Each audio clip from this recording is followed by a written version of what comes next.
Um, I want to start with a very deep question first. Oh boy. We're going to jump right into it. Let's go. And I think that this question is going to help a lot of people that are going through a similar situation.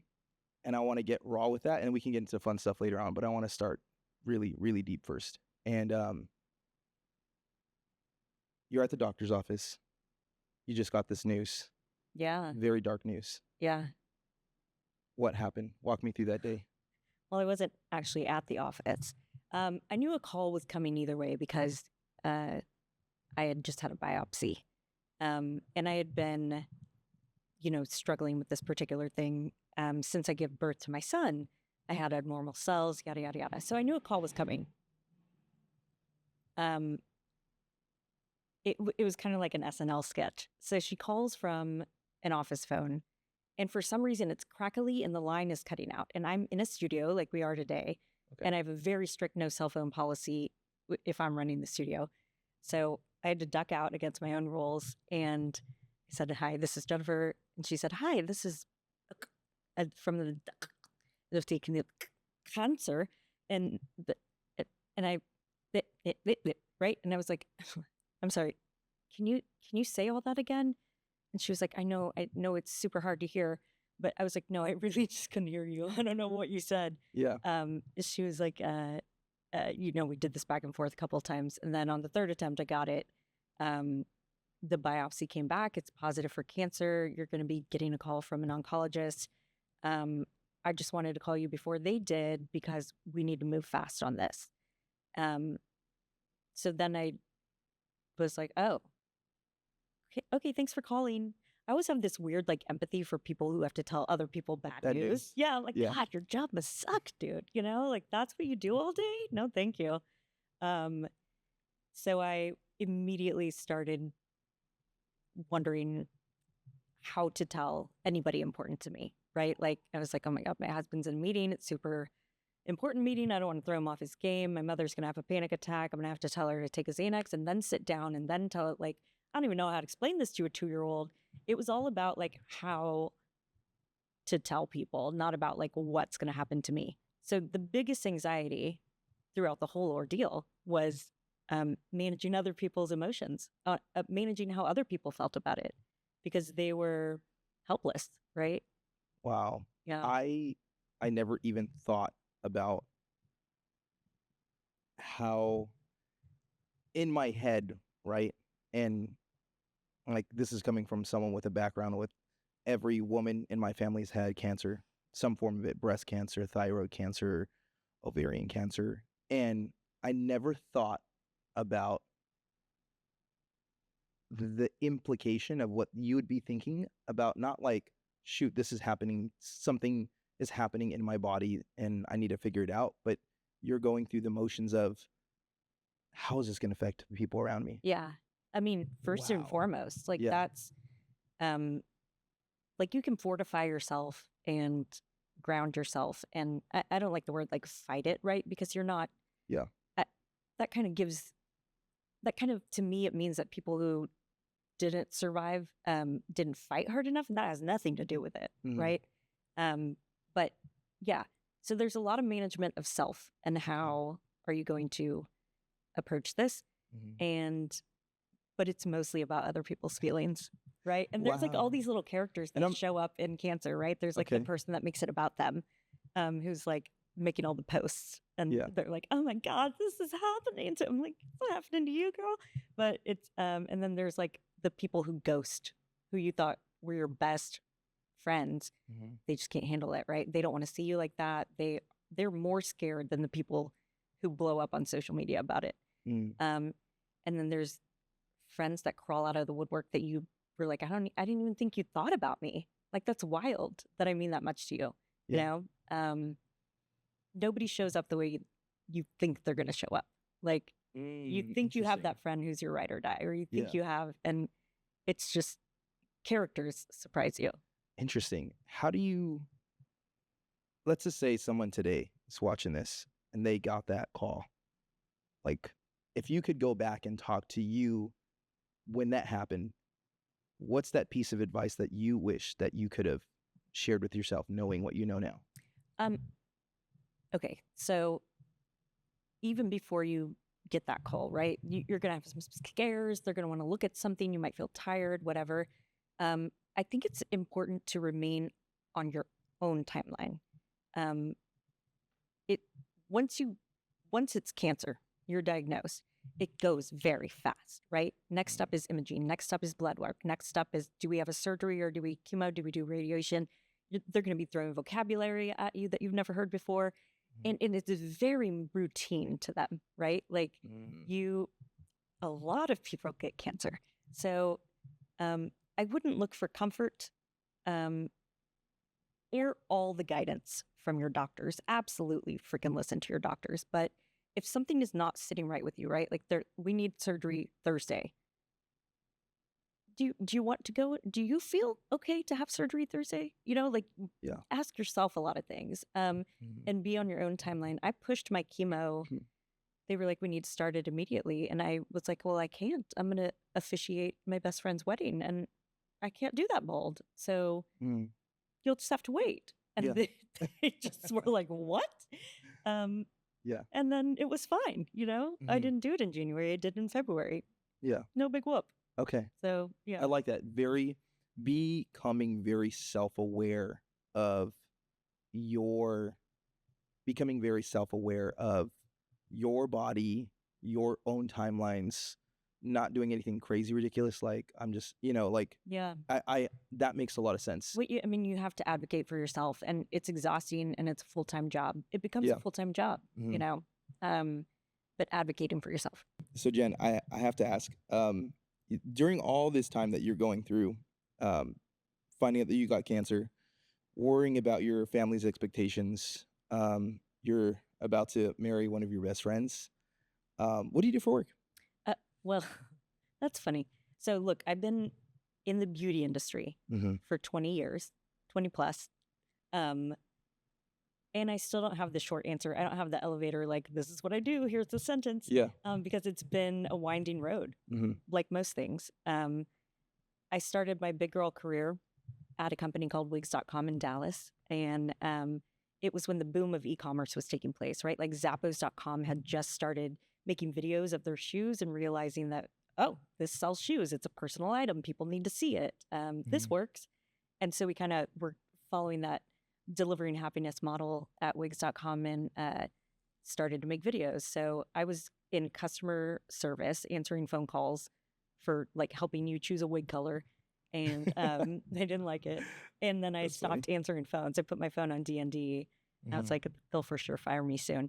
So when I got can you come in my office and close the door? I was like, all right, here it goes. They were like, how do you feel about speaking on film? And I was like, love it. I mean, I grew up in the theater. I'm a big ham. So we made our first video about clip-in bangs. Honorary thespians or what? Yes. Let's do it. For life. Yeah. We made a first clip-in bangs by Jessica Simpson.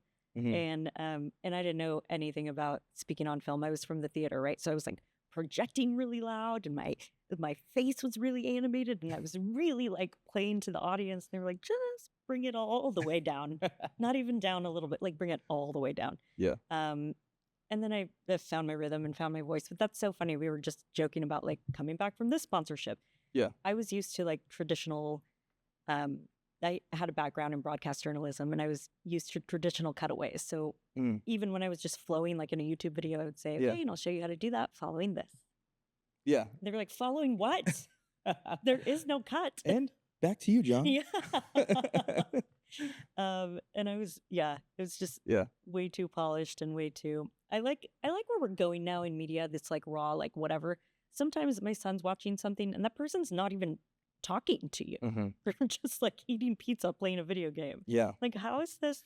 It's just like voyeuristic, I guess. You know what I think it is? I think it, with how advanced technology is moving so rapidly with AI, fake videos, all of these things that are going on in the world today, I think our society is valuing authenticity more than ever. Yeah. Like how real or how raw it gets. And I think that there's like a certain authenticity level to like watching somebody eat like pizza Just or like playing video Truman games. Show style. Yeah, exactly. And there's just like, wow, this is real. This is actually real.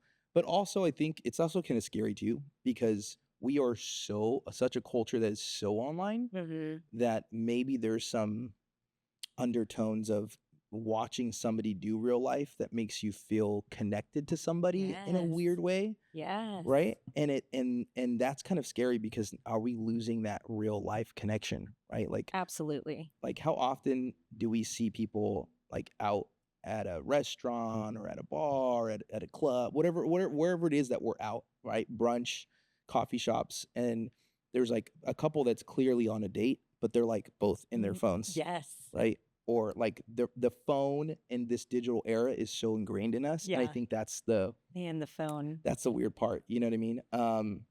Okay, so you're working on these stages with this theater attitude, Yeah. right? Really big, and you have a really big attitude in general, like, Yeah. and not in a bad way, but you have a big, No. not attitude. It's what's the word I'm looking for? A personality. Yeah. You have a very big personality Yeah. in general, and I think that makes a lot of sense from a business perspective from your last job. Why they were like, no, this girl, she's got like this very big personality. I think Yeah. the phones ain't right for her. Something else is. Yeah. Okay, so you go into doing these things online, and then you get into something that I learned about that is Oh my like gosh, this is it's so like, freaking cool. what? You're oh wait, what were you thinking? I don't know. What were you thinking? I was gonna go. It was a full circle to how I even met you, like Oh, okay, because I yeah. was doing Let's talk about that. product videos. Yeah, let's talk about So that. it was 16 years ago. So I just met Rome a couple of weeks ago. We're new friends, but I was like, this is crazy. So he does everything. You do everything, entrepreneur, everything. But at this particular time, I was teaching at a beauty school in San Jose, and we have guest speakers. And he was a guest speaker, and one of the products he was educating about is a hair tool called Enzo Milano. Yep. And when I was doing all these little videos for the .coms, I made a video for Enzo Milano 16 years ago. And I can still remember all the points about it, right? Like a swivel cord and like the barrel and how it's even heat distribution and the different kinds of curls you could make and just everything.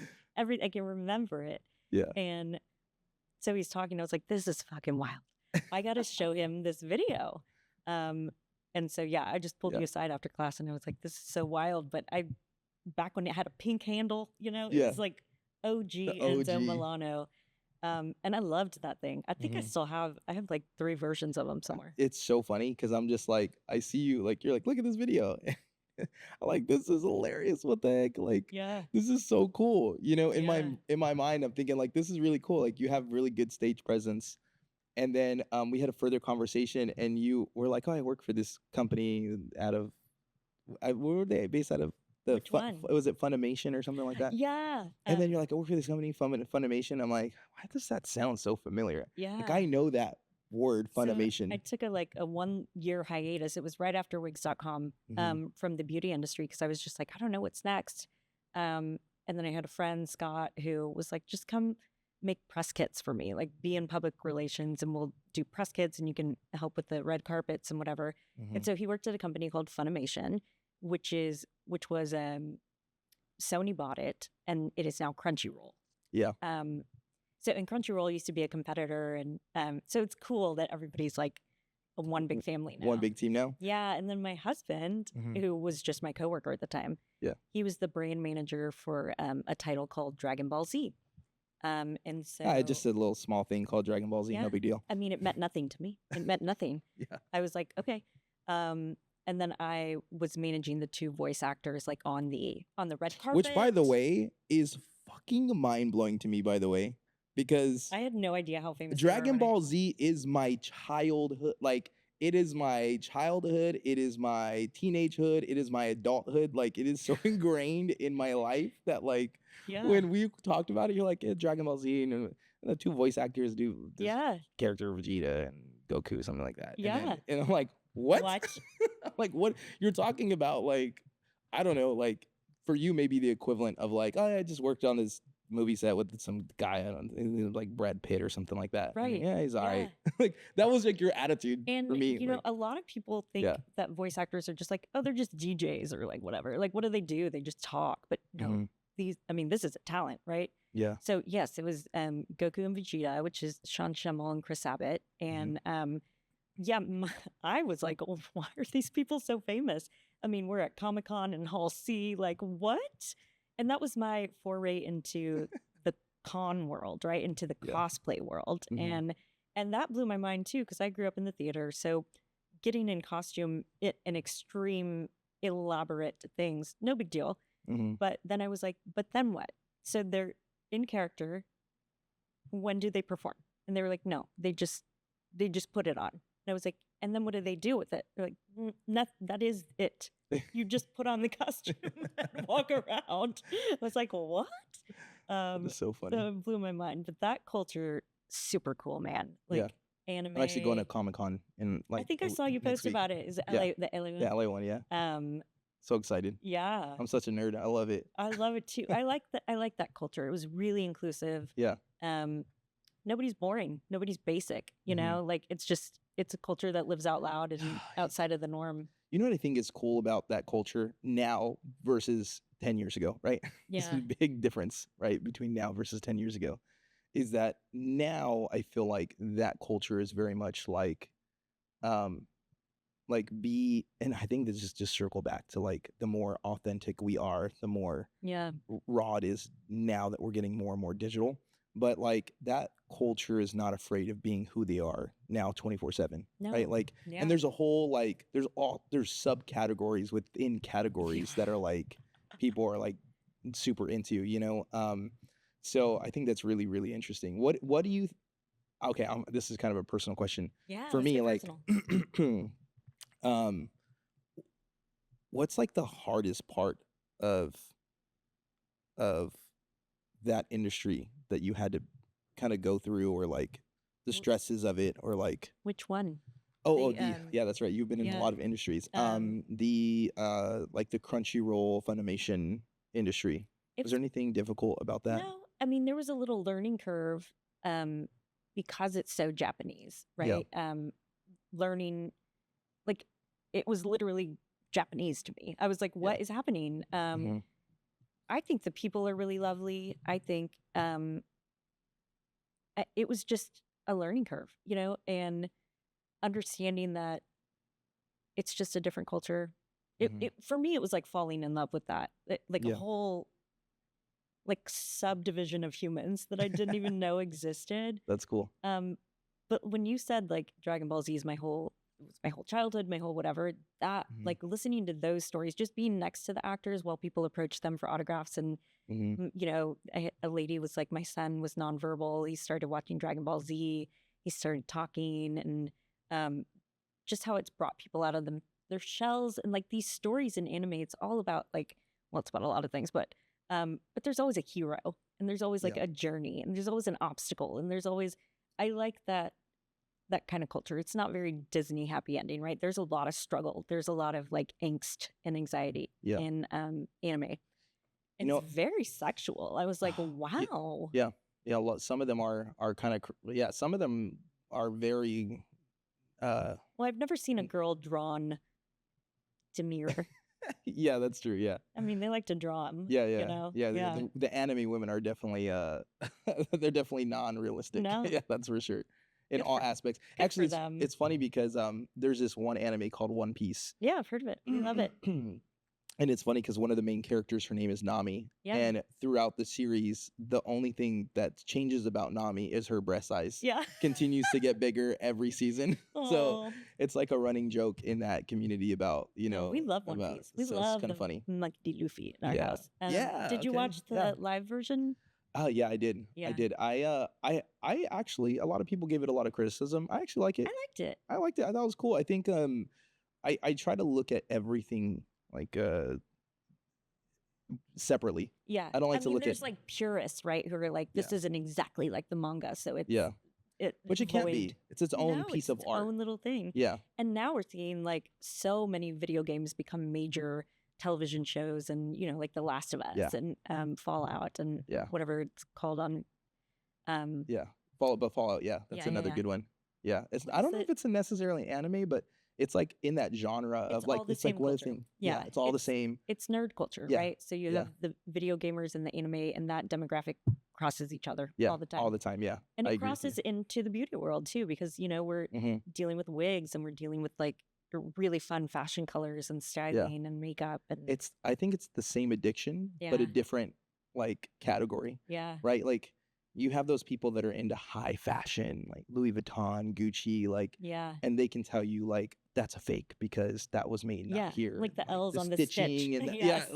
like you know what I mean? Like everyone, what people don't understand is everyone's a nerd. Yeah, They just nerd out about different things. something else. You know what I mean? Like Yeah, some people are just like in our beauty in the beauty world, it's like I'm gonna nerd out about like, color and cutting technique and yeah, like whatever that genre is. And then in the fashion world, it's like this is this season and last season and this yeah, is what's coming up, in 2026 or whatever it may be, right? yeah.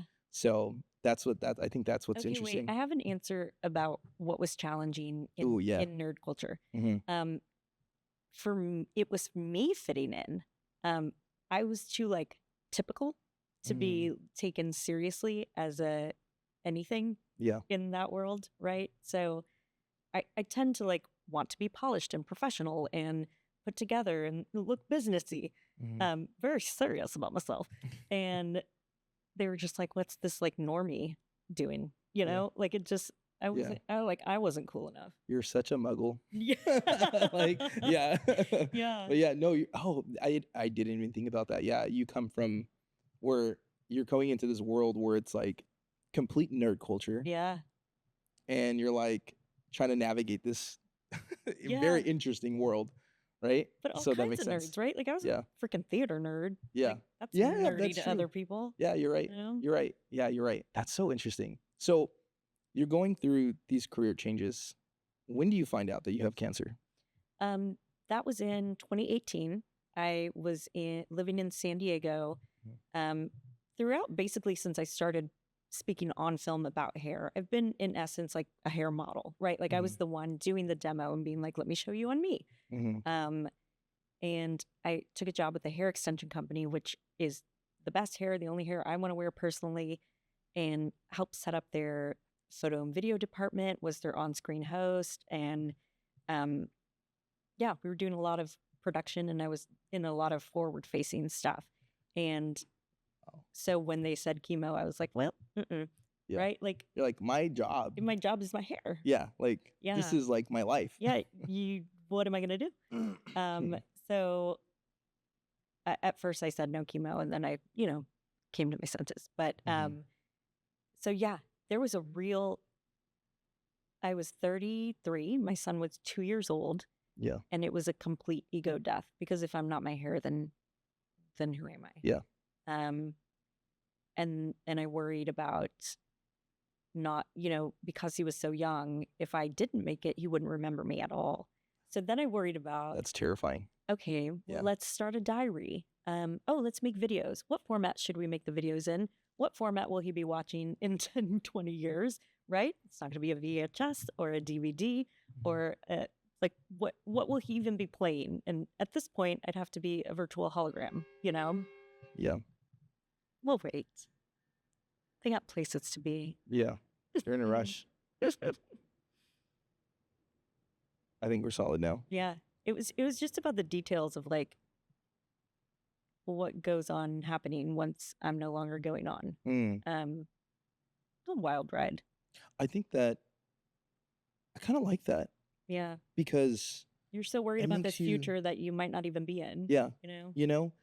And actually exactly what you're saying is the biggest motivating factor for me to start this podcast in general. Yeah. Is like I heard this talk by this guy named Patrick Bet David, I'm sorry. And he was on stage, he was talking about this, mainly business advice, but he was talking about social media in these terms. And I really liked the perspective that he was speaking about it in. He was like, I think everybody should be posting on their social media channel, blah, blah, blah, right? And he said, it's not for the reason that you think. One, it can definitely help your business, but more so this. He said, what would you pay? What amount of money would you pay to go and see the adventures of your grandparents or your Yeah. great grandparents, right? Like, what would you pay to see the type of people that they were interacting with, right? And how they were speaking and how they held themselves, right? Because you have these stories, but you can't physically see like how your grandfather, what Like his demeanor was, right? mannerisms. Your great grandfather, what his mannerisms were, Yeah. demeanor, right? His voice, like things like this, right? And I thought about that, and he's like, we live in an era where YouTube is it's a video library, Yeah. and everything gets filed away. And we can be certain of one thing, is that this video library is only growing at a massive scale rather than scaling back, like Yeah. unlike newspaper and whatnot. He said, at the end of the day, who knows where this is going to be, but in the next decade, in the next foreseeable decade, this thing that we're doing on video and audio is only going to continue to grow, Yeah. right? So when we think about those terms in our family, right, like who cares about the views? Like, this is a piece of literature, of video literature, Yeah. that our great grandkids can go back and see, like, That's that's how grandma was. that's What a poetic. badass she was, right? You know what I mean? Yes. Like, this is her mentality going through cancer. What a freaking badass. Like, Yeah. you know what I mean? Like, and think about like that knowledge that you pass down. Like, you're passing it down through this format where they can hear, see your mannerisms, everything. You know what I Yeah. mean? So that was like a big, big motivating factor to actually have this whole project Because going. Yeah. you're documenting life. Yeah. And people that I find interesting. You like, Yeah. I'm not going to have anybody on my podcast that I don't find genuinely interesting. You know what I Right. mean? Because, this is a library. It's being filed out there, and my kids could go back and see like who it is that I was hanging out with, talking Yeah. to. You know what I mean? So, that's something that's really important. Okay. I think it's cool too because not only are you documenting your life, right, Mhm. and showing your mannerisms, you're documenting connection, right? So, when you meet somebody and you find them interesting and you invite them to be a guest, that's interesting too, right? Like what I just watched a movie, Friendship. Have you seen it? No, I haven't. It's so awkward, but it's about friendship, Mhm. and you watch two men platonically fall in love, and I was just like so connected to that, right? Because I fall in love with humans every day, Yeah. and not in the like I want to go to bed, but like Mhm. yes, like you're a person that lights me up, and there's Yeah. an energy exchange, and like this is interesting, and Yeah. you're documenting that too, right? Like Yeah. Oh, yeah. you're For sure. cataloging new friendships and new ideas and you can go back and think about like what you were talking about in your first podcast and be like, wow, did I do that or did I completely change course? Mhm. Like it's really It's fun. Yeah. cool. You're kind of documenting what you're going through in life. Yeah. You know what I mean? Your ups and downs, so to speak, because you're speaking up upon it. It comes up naturally, like this Yeah. in conversation. You know what I mean? So I like that. And I think that, that was a really cool way to think about, I'm going through this in life. Is my son going to remember me? Like, how do I figure out? Yeah. Like past generations didn't have that. Mm-mm. Like if this just happened 50 years ago, there was no like video cameras accessible to the general public. Yeah. You know what I mean? Like, you'd have to rent out a studio and like buy film that has to be like cranked. Yeah. You know what I mean? Like, now we have it like And on people this didn't thing right have like here, photos of, like when people die, you're like really searching for an obituary photo. Like Yeah. they weren't photographed. They weren't documented. Documented. Yeah, Yeah. exactly. So you're going through this mindset, right? Of like, which I, by the way, have to commend you on. That's a very selfless way to go through a very tough situation that's happening to you, but you're thinking about the emotions and managing the emotions of the people around you. And do you think that in a way that is a coping mechanism as well? Like, Okay, so no, there is, the Bible says that a peace that surpasses understanding. mhm, When you are really going through something possibly life ending, your connection to like source, whatever you want to call it, God, the universe, source energy, Yeah. is there's no separation. There used to be like a separation between like, I pray to that thing in the sky. It's over there. I'm here. We're separate things. There was no separation. I was just enveloped in peace and understanding. It was wow. very calm, and I can confidently say when you walk through the veil, to whatever's over there, the great mystery, right? It's calm. It's calm and it's peaceful, and nothing to be afraid of. Nobody can come back and tell you what happens, but it's like the last great mystery, you know? The last great adventure. What got really interesting was getting well. When you're sick, it's a beautiful thing. There's a lot to be grateful for. Most people don't tell you how much they love you, how much they think about you, how much you've affected their life. When you're already dead, you can't hear it. When you have a long illness, it almost gives time, right? Like when death happens so suddenly, it's shocking. When you know death is coming, people can say what they need to say, not just at your funeral, but to your face. And so you feel so loved, like so loved, so taken care of. And not like, I mean, I know there's people going through these illnesses who don't have anybody. But there's still a lot of compassion, like in the medical industry, and there's so much connection to be made there.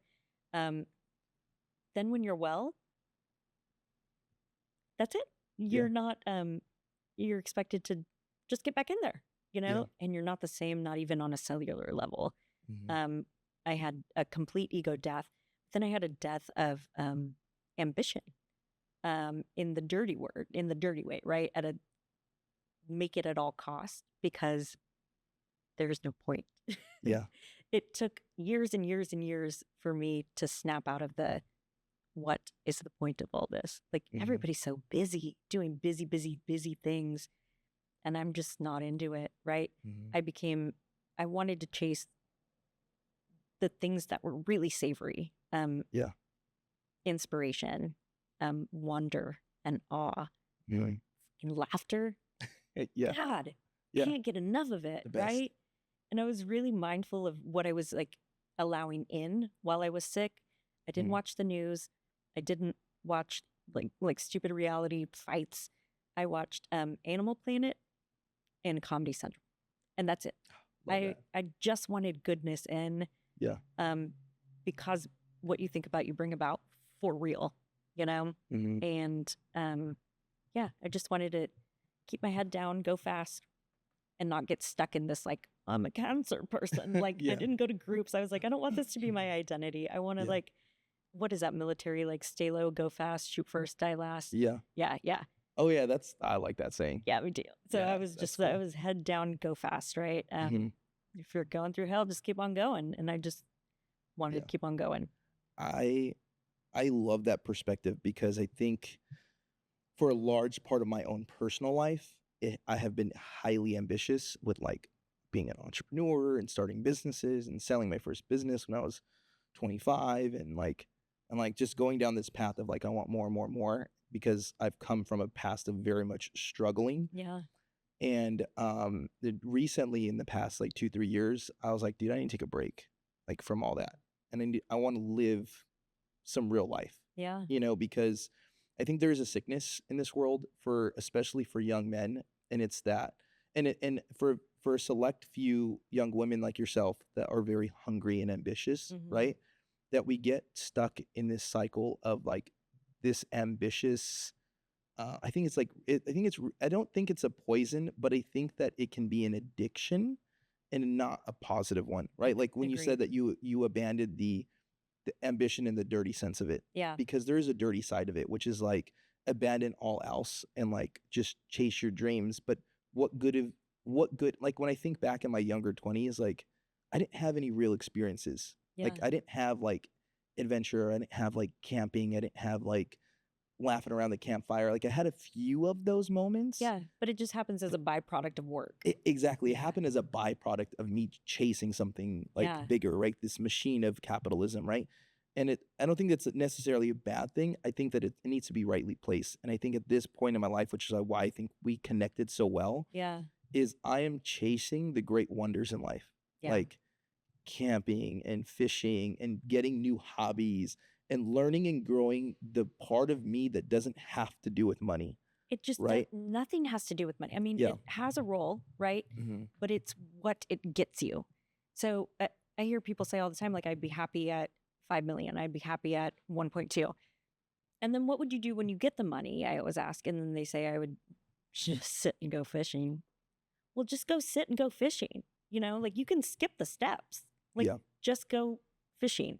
There's this funny saying where this great business tycoon goes to Costa Rica and he meets a fisherman. Yeah. And he's with his family and he's fishing and he brought back a big haul and he said, well, what do you do all day? Do you sell the extra fish? He's like, no, I fish, spend time with my family around the campfire. We tell stories, we drink a little, and we go to bed, and we do the same thing tomorrow. Yeah. And he said, well, if you got one of your buddies to go with you, catch a few fish and sell those in the market and make some money from that.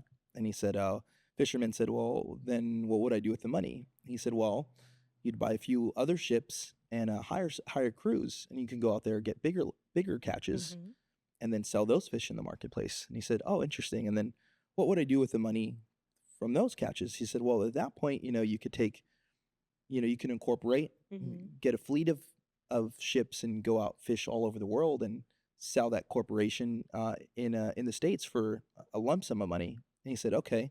And then what would I do from there? He's like, well, then you'd take that money and you'd retire and you'd spend all day, you'd fish and spend some time with your family, laugh, have a few drinks, and go to bed. And he said, oh, okay. And so he's like, I'm doing that now. Right? So I think that that's the realization that I've had in my life. Right? And I love that.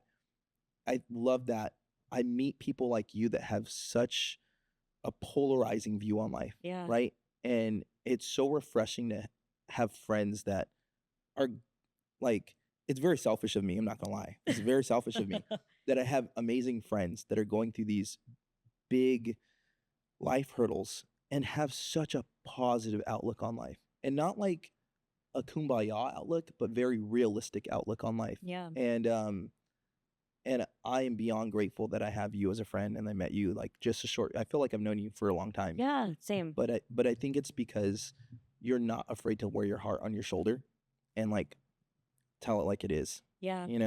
What do you think? And I'm not saying none of that journey was hard, because it was fucking hard, right? Yeah. Definitely, I would give myself little pity party moments where I was like, okay, you can sit and feel sorry for yourself for 10 minutes and then it's over. But yeah, I got scared and I got down, and then you just talk yourself out of it, right? Yeah. Or lean on something stronger than you. What is your relationship with God? That's been it's good. We're good. Yeah. But in this situation, sorry. Okay, so God, I was raised Catholic, went to Catholic school, so I knew of the strict God. And then I worked for a non-denominational mega church in San Antonio as a praise and worship leader. So then I knew about the friendly God who markets to you and also wants you to join small group and donate 10% every tithe, So I knew those gods. And then you go get higher education, and then I was like, somebody made all this shit up. Somebody made it up. And then I was like, well, fuck all that. And then the trials and tribulations of life kept pushing me back to a higher being, right? Yeah. But there's no doubt in my mind that there is a higher intelligence and that I'm not the one running the show. But I don't think it has a name. And I think that the Muslim God is the same as my God, and the Buddhist God is the same as my God, and any God is the same as my God, except for Scientology. I'm not so cool. I don't know. Yeah, what they're I understand. Thinking. Yeah. Just kidding. But way to go, Scientologist. Yeah, I think they're all the same. Yeah. But we're good. I talked to something a lot, but in that moment, yeah, I was heavy into. Like I said, I don't feel like I was calling on God for strength. I just felt like it was there with me. And I think that me and you have a very similar outlook on that. I know that there's a God because I've experienced things in life that have proven to me that there is. Yeah. But what he, she, it, whatever, anybody, your cup of tea. Yeah, whatever you want to call it. Yeah. Because there's things in life that have happened that just don't make sense of why I'm here. Yeah. Unless that source exists. Same. And the way that you have kind of pierced that veil going through this experience has put some perspective in your life, just the way that you're speaking, right? About what you've gone through. And I think that that's so important because there are so many people going through life experiences that don't have that comfort system around them, Yeah. right? That support system around them. And I think it's important to understand that even no matter what you're going through in life, whether it be like this life altering like disease, or whether it be like you're put in a situation where you feel completely isolated, like there is always a Yeah. higher power that you can connect and converse with that Yes. is like always out for the good in you. Totally. You know? I think in a lot of people's stories, humanity fails them, right? And like, that's fine. Like, there's something else that you can connect to and plug into. And, you know, start meditating and praying or whatever you want to do. Just be still, be Mhm. still, be silent, and like, and listen and wait. And it appears. And, but yeah. You okay Sorry. over there? I'm We have getting- the fly? I'm getting attacked by the little fly. Well, he needs to buzz off. Yeah, he needs to buzz off. Buzz. Ms. I forgot what I was gonna say. Sorry, No, I'm really ADD. so, like- ADHD kicked in when the fly came next to me, and I was like, ah. I swear, even like, yeah, that's horrible. I'm sorry. Yeah. No, I had a good line. It'll come back to me. Yeah. Yeah. Dang it. Something about God. Dang it. Oh, but yeah, you were saying like whatever you struggle with, like, people when I talk to now, they're like, I have a headache or what. Oh, I shouldn't say that. Like, you had cancer. I'm like, come on. Like, we all bump up against something we can't control. All of us, right? And like, my suffering isn't greater than your suffering. That stubbing your toe is your suffering. Suffering is suffering. It's the human condition, right? And so, yeah, you have to have a plan for when you suffer, not if you suffer, but when you suffer. Something Yeah. that's going to undo your equilibrium in this world. Something that's going to just knock the chair right out from under you, right? Like, you think all I know is that I don't know anything, is what I've come out on the other side. Yeah. Knowing. And that's where the interesting stuff is. That's where the guts are. Mm-hmm. That's where those are the storylines. That's the chapter in the book, right? Yeah. Like, and then is there a lesson at the end? I don't know. We'll see. It's not the end, right? Mm-hmm. But there's a lot of good things that came out of struggle. Like, yeah, my faith was strengthened. I get to know what my friends are really fucking made of, and I Yeah. like them. They're good. I chose good. Yeah.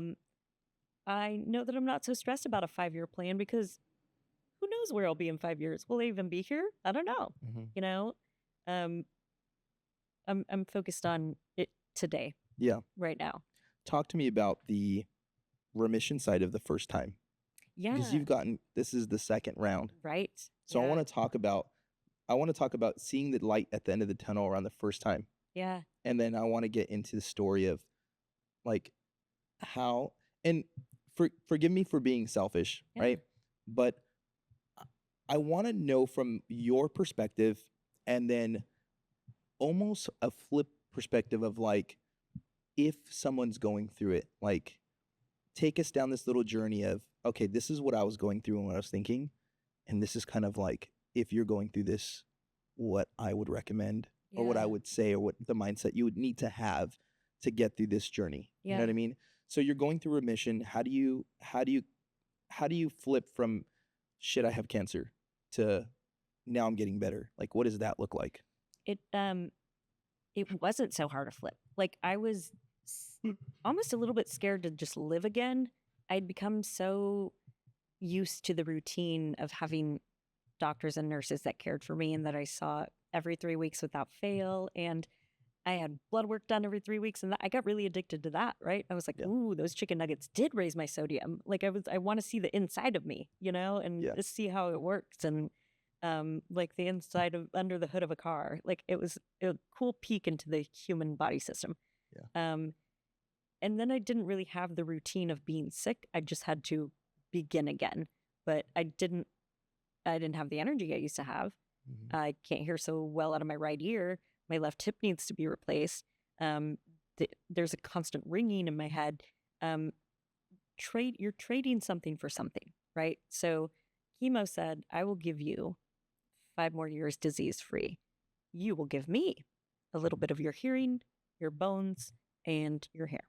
Okay? Is this a good trade for you? Well, I didn't know I was making the trade the first time, but yeah, your Yeah. results may vary, right? Mhm. So then the cancer's over. So then the attention's gone. all these people who were really checking on you. Thank God you're okay. All right, on with life, right?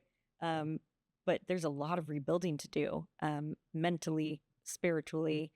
And then you're in a constant, not constant, but I learned to let fear become a passenger, because it was really like, there's a scary movie called It Follows. Have you seen it? Mm-mm. It's No. it's just scary. It's just this thing slowly walking toward you. It's like a woman thing. And if it touches you, you're dead or something. Okay. But you can just walk faster, and you can just check over your shoulder, and it's not like fast, Yeah. right? That's what cancer felt like to me. Like it's following. There was Mhm. always a chance for a recurrence of cancer, right? They don't ever say cured. They say in remission. I think if you're past 5 years, then you're technically cured, but there's all these rules. So I had made it, but I was always aware that this thing that my body wanted to do that Yeah. would lead to its own destruction was a possibility at any point. And then it did it. Yeah. And then it did it again, and it came back.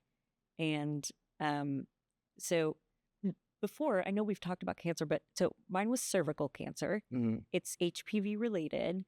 I'm 42, so the shots for HPV weren't an option for me when I was younger, or the Gardasil or whatever they are. So HPV is a wild ride. Like, what is it? What is human papillomavirus? I still don't know, but I know that what does it do? Well, it can do nothing, I know what it can. It can do nothing. or it can turn into cancer. Well, why does it sometimes turn into cancer? We don't know. What do you do to make it not turn into cancer? We don't know. So there's a lot of mysteries. Wow, I love how much information there Yeah. is. Where can it turn into cancer? Oh, everywhere. In your cervix, in your butt, in your throat, in your mouth, in your what? In your head. Like, what is this thing? Yeah. That's where the real juice is, finding what the hell is human papillomavirus. But anyway, it was cervical. It was stage 4. The first cancer, I had a radical hysterectomy. That means everything. That means uterus, cervix, ovaries, lymph nodes from the side of the ovaries. So then you're instantly a menopausal woman at 33. That was wild. And just a lot of changes, right? Wow. A lot to go through Yeah. all at once. And a gynecological cancer, you get real used to just having your legs up and out, and Like, just get in there, man. I'm here. Yeah, and just spread them. Yeah. So then I'm 5 years out, and I have a cyst just in the omentum, I think it's called. It's just random tissue in there. It's a big one, like 10 centimeters, like grapefruit. Wow. And it looked benign, had PET scans. I was at Stanford for my care. And then we had a big surgery. They took it out, sent it to pathology. It looked benign. They did deeper pathology, and they were like, it's cancer again. It was just like, oh my God. Well, welcome back. Hello, darkness, my old friend. I wasn't as scared. I was like, just tell me, don't do these weird phone call things. Just shoot it to me. Yeah. I've heard all these words. Mm. And what are we going to do about it? So we had the surgery, so hopefully that got it, Yeah. And they wanted to treat it like a new cancer and go down the chemo road again. And I was like, I just don't have it in me, man. And I know I'm not strong enough for this battle. So nah, you have to have the fortitude going in. And if you don't, it's tiresome, right? Yeah. It's a lot to go through. And you already know Can't how even bad imagine. it sucks. So you're like, oh Yeah. no. It's like you're not naive to it. Yeah. So I said I don't want to do anything at all. And then they said, well, there's an immunotherapy that's not FDA approved for this particular thing. You want to give it a shot? I was like, yeah, I'll try something, just not that. But Yeah. something, sure. Let's Mhm. go for it. And I've been holding steady for a little over a year. No new growth, no anything. I just got a new oncologist here in LA. So Yeah. yeah, That's yesterday. fantastic. Yeah, Congratulations. thanks. That's awesome. So yeah, and there was a lot of scary words with that too. Like, I said, okay, how do we stage this now? Because so it was stage 4, and then I was in remission, and usually a reoccurrence happens within 12 months. So the fact that mine happened 5 years out was pretty outside of the norm. Yeah. And Yeah. So I was like, what do we call it's like stage 4 again. They're like, well, we call it incurable when it comes back. Right. Yeah. So I was like terminal? They're like incurable. We're gonna it sounds softer. Yeah. So more than likely it's gonna be the thing that takes you out. At what point? I don't know. How fast? We don't know. We're gonna try this until it doesn't work. It's been studied for 2 years, and then your immune system gets a little tired. And then once it's tired, you either try something else or you don't. It just and it depends where it's going to show up. Are these things going to become tumors again? If it does, in a major organ or just in a random spot? Yeah. So I'm doing this until it doesn't work, and then when that doesn't work, then I'll decide something else. Yeah. But it's funny knowing that you're gonna die because you're all gonna die. We're all going down that path, right? Nobody gets out alive. Yeah. Yet in this technology, and I don't know why you would want to live. Like it's part of it's an expansion and then a subtraction. Yeah. I think it's refreshing because I think everyone is walking around believing that they're going to live forever. It's not a thing that your brain will let you think about. Yeah, you don't. And I think that's it's probably for our protection, right? Like if we all just walked around thinking about dying, we wouldn't get it. I wouldn't even eat breakfast. I don't even, you know what? I think it's just, we're not in a situation in life where we have to constantly be thinking about death. Like we think that the greater part of the human population has been like, I mean, from what we know from what scientists say our history was, right? Like hunter gatherers, like every day we woke up like, we might fucking die today. Like, we might not find food. We might get attacked. We might get stung. We might eat a berry that's the edge of death. You know what I mean? Always on the edge of death. So for as long as we look back in history, we have always been conscious of our demise. Yeah. But the past 100 years or so have been like, cool. Like I wake up, turn off my iPhone. Yeah, we're gonna win today. Get my guys. Starbies. We're gonna win. We're gonna get after this. Do my morning workout. Like, you know what I mean? Like crushing life. Yeah, killing it, right? Totally, bro. Right? So we're going through this hustle culture, right? There is no thought of like I could fucking die tomorrow. Like a train could hit me, a freaking car could hit me, I could fall out of a plane. Maybe more than likely it'll be cancer. But also my heart's weird. Also traffic. Also walking. You know how many ways there are to die? Yeah. Showering. Like there's a million ways to die. Yeah. Right? So and I think but you know what's crazy is this past 4 years I've gotten really deep into Stoicism. And the main principles of Stoicism are to love one's lot in life no matter what it is. Because memento mori, which is because you're gonna die. Yeah. Right. And it's a very refreshing and scary point of view because it's like they have this saying called amor fati, and amor fati means that if I go to war and my arm gets cut off, I love it. Yes. If I wake up in the morning and I can't walk anymore, I love it. I love it. You know what I mean? Why? Because I'm still here. I'm still here. So despite the fact that I can't walk, despite the fact that I lost my child or my wife or whatever it may be, right? I love it because I'm still here and I'm still breathing and I have something to contribute to this world. Yeah. You know what I mean? And your story's not done. Our story's not done. Yeah. Right? And to see that, and I'm jealous because to see that I had to learn these things externally it came to you naturally. I don't wish this struggle on anybody, of but course, I wish the wisdom that comes from the struggle on everybody. That's what it is. But there's no other way to get it. Yeah. There's no juice. You got to go through some dark. You got to just face some darkness. Yeah. And I don't think, and it doesn't happen to everybody's life. Some people really are up and to the right. Yeah. But I think you really do have this designed before you become born. And I think I chose to play life on hard mode. You know? I think I was like, let's ramp up the challenges. Yeah. Throw them all at me. You're like, expert. Let's go, baby. Yeah. Yeah, that's beautiful.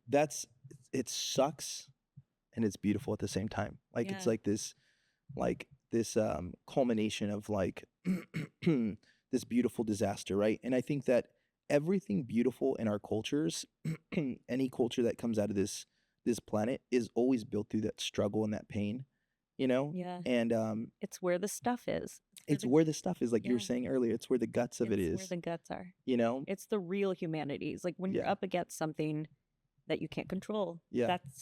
that's real, That's, right? yeah. People band together, people fall apart, Yeah. people get solidified, people crumble, Yeah. people like there's no one way to do it. Mm-hmm. Like it's wild. But Mhm. yeah, if you wake up and your name's not in the obituaries, just Yeah. have a day. We're ready. Have a day. Hey, you have a day. I love that. That's so funny. Okay, so you're better now. You're getting mean, better. so You're I'm- on the path. Yeah. So I'm Where are you at currently? in continued treatment Okay. forever. Okay. Love it. Yeah. I'm like that, but it's called mental health. Oh, no, I'm sorry. Oh, I have all those too. I'm like, I have all those too. I think I'm getting better. Yeah. Yeah, some days I wake up, I feel like Thomas the Train, where like, I think I can, Yeah. I think I can. But And okay, I'm trying new ways to be healthy. Like Yeah. I haven't had alcohol in like 30 something days and I just decided to. Like nothing happened. I was just Yeah. like I don't know. Maybe I'm wasting my time with all this drinking. You're like, And I love it. I love drinking. oh, trust me. I'm so fun. Yeah. And I think I'm so hot and so Yeah. funny and so like... You know what's funny? I think I can sing when I when I drink. Listen, the And I- night I met you, we karaoke. I definitely can't. Well, you didn't know that. The whole bar didn't know that. Yeah. You had them in Yeah. an uproar. That's Pokemon. because I sang a Pokemon Intro song, and I read the room. I was like, these are all Well, you gotta millennials play to my the crowd. age. Yeah. If I sing this song, they'll sing with me, and they won't know Oh, they loved it. how bad I sing Yeah. because they'll be listening to themselves. That's all show business, baby. Just give Yeah. them a razzle dazzle. They're That's not right. gonna pay attention to A little the details. razzle dazzle. Yeah. You know? So I have a question for you, and this is like when you're going through all this, right? All of this craziness in life, this 5-year span, 2018. So like this whole 9-year roller coaster, Damn. right? I don't do math, so My math is math, and my math is pretty Your good. Math is math. My math is not too bad, not too shabby. You're going through this roller coaster. There are people out there right now that are in the midst of their roller coaster. Yeah. They are getting closer to they're on the part of the roller coaster where they're going up, and they're hearing right, and they don't know what's on the other side of that. Mm-hmm.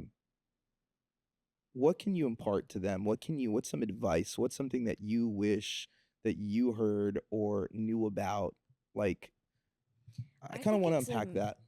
I think it's very hard for the planners in life, the people who like to have control over a situation, the leaders, I've got it together, I'm the point man on this, like I was, like you very much are, Mhm. To get very, very comfy with the unknown.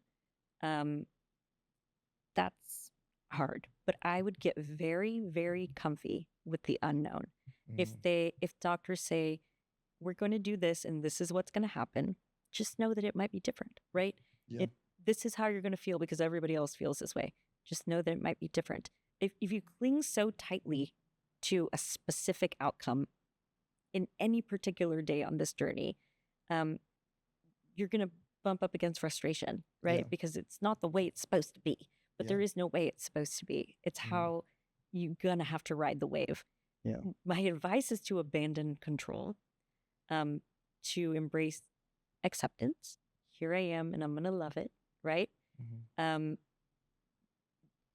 Just an energy flow, right? Like it's just abandon. You cannot control this. You cannot control anything really, but specifically this. There are things you can do to encourage a treatment going well, but there's nothing you can do. You just have to accept and surrender. Mm. And in the surrender, you'll notice that the wave will continue to carry you, right? That something that sustains all life in this universe will just scoop you up and keep you afloat. Even if it's just in your soul, even if it means your life ends, your soul is held very tightly, right? Mhm. Yeah, it's hard to put myself back there, but it's an abandon, Yeah. and you can't control the way other people are going to react, and and just look for the good. There's reasons to laugh in all of it. Right? You can be in the chemo ward and find some funny shit. Yeah. You know, lean into laughter and abandon. And It reminds me of that movie with Robert Williams, where he's a doctor. I don't know if you've seen that movie. What Dreams May Come. I think it's. Oh no, when he's Yeah. Patch. Patch. Yeah. Patch Adams. Yeah. Yeah, it reminds me of Patch Adams and how you could. He always found the funny. He always found the humor. Yeah. In every dark situation that was going on. Funny to me. Maybe my humor's a little too dark. No, that's me. 100%. It can be funny. That's me. I'm going through something like if I go through something crazy and dark, like I'm laughing my way through it. Yeah. You know, and same. Because why? Like, why go through something sad when you could laugh about it? Same. You're gonna go through it either way. Yeah. You know what I mean? So laughter through tears is my favorite human experience. Like it really is. Like to be so down and then just be brought out by like how so ridiculous it is. Like, you know? Yeah. Yeah. I like that. You're the only type of people that I can be friends with. Cool. Like the other type of people that are like too far, like one way or the other. It's just I gotta be friends with people that can see the humor in anything in life. Yeah. You know what I mean? And like that's the only way to live. It's the only way to. I mean, I'm sure there's other ways to live, but that's the only way I want to live. Yeah. You know. I have another. But I think my advice would be more to the people around the patient, right? Okay. Because my best friend just said this to me. I called crying like 2 days ago, and oh my God, he made me laugh so hard. And I was like, thank you so much. He was like, I read it. I read your voice, right? And he was like, I was trying to figure out. There was like 3 H's. If you needed a hug, if you needed to be heard, or if you really needed help. And I just needed to be heard and have a laugh and a haha. I'm going to add haha to the H's. But yeah, how you show up, just try the people around the patient. Just try not to make it about you, man. Like it is happening to you, but it's happening to them, right? So if you're sharing your fears or your frustrations or just sit with the pain, sit with the person, just be there with them, right? Don't try to impart your view and your opinion, and your cancer's full of opinions. Everybody has something that works, right? We can do a coffee enema, we can do keto diet, and I did all of it, right? I hit it from both ways, the Eastern medicine, Western medicine. I was all up in my meditation brain. I was like doing my little tapping. I was, we were getting it. Had all my essential oils and like it was. You're doing your thing, yeah. All the things. But yeah. I think for me, that's my biggest fault in life because I feel like I'm such a fixer. Yeah. That like, no matter what it is with my friends' situations in life, like I don't know how to sit with it. Yeah. Like I feel like I have to fix it. Yeah. You know what I mean? Like my friend comes to me with situations and I'm like, well, you can do this and you can do that. And they're like, bro, shut the fuck up. They just wanted to be heard. Just let me talk. And I'm like, oh, fuck. You know what I mean? Like, my bad. You know, because I'm just such of like, what can I do about it? What can we do? You know what I mean? What do you need me to do? Yeah. Right? And it comes from, and I love that advice because that's the advice I needed to hear because it's like, it comes from a place. I don't think that anyone is doing it to be selfish, but it's coming from it is in a sense, it actually is coming from a selfish space, but it's not coming from a negative spot, right? It's coming from I want to help. Yeah. And it's like, sometimes it just comes out as like verbal diarrhea, or it's like, yeah, let me, what if we do this? And what if, you know what I mean? And it comes out like this very like, and I think that is such beautiful advice is sometimes you just need to be heard. Just heard. Sometimes you just need to be sat with, mm-hmm. Mm-hmm. And that is that. And you know what I wanted to talk about other things besides how bad it sucked, right? I wanted to talk about like, what's the drama with your sister? Like I just want to be again. Like it. Yeah. And there is friendships and there is people mm-hmm. that take you out of reality, right? Time stops, everything stands still, and you forget you're dying. Like and you're like, oh, I was living right there. Yeah. Like it really. Oh, I like that. They give me goosebumps. Yeah. Yeah. And You know what? I never got so many compliments on how good I looked because I was so skinny, which is a fucked up thing about this world, right? Everybody was like, "You look good. What are you doing?" I was like, "Just a little cancer, a little Just, you chemo." know, y'all are doing Ozempic. I'm doing a Yes, a little little bit of chemo. You know. Well, right when I came out, right when I was done with chemo, was the end of 2019, and then the pandemic, and so then I had to watch the whole world wrestle with things that they didn't know what tomorrow would bring. They had to wrestle with uncertainty, and I was like, "Y'all are little bitches. I just did this for the whole year, right? Oh, you got to wear a mask. I'm so sorry." Like, it's just, I had no patience for the world. Yeah. But yeah. Let me ask you this real quick. Is there anything that I should have asked you? No. Is there anything that you feel like you need to get off your chest? No. And do you feel, is there anything that you want to talk about more? No. Okay. All right. I love it. I want to talk about, I think it's a conversation for another podcast, but I really, really want to talk about your time in the anime space. Okay. And I think that we should definitely do another podcast on on that I feel like this one, I just really, maybe I'll bring you a special guest. I won't say no. I will not say no. Y'all heard, okay, this is getting posted and okay, it's on the record. I'm going to look at who's showing up to LA Comic-Con. Why don't you just have your equipment on the ready? I can.